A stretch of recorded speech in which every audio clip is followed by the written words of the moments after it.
Se ha caído, iba del colegio y se ha caído sin ningún motivo. Vale, perfecto, sí, veo que está convulsionando. Sí, está bueno, convulsionando. tranquilos. Mira, lo primero que vamos a hacer es darle la vuelta, por favor. Coge una mano sobre su frente, pon tu mano sobre su frente, pon su cabeza mirando hacia arriba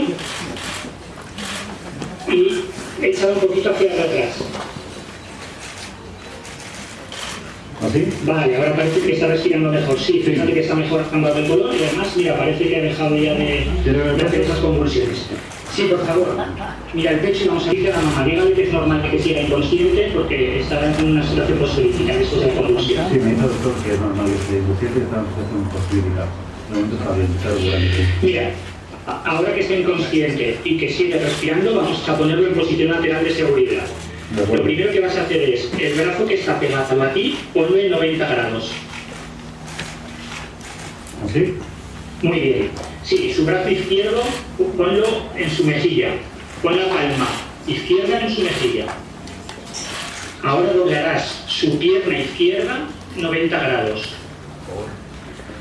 Y cogiéndolo de esa rodilla y del hombro izquierdo, lo girarás hacia aquí. ¿De mí?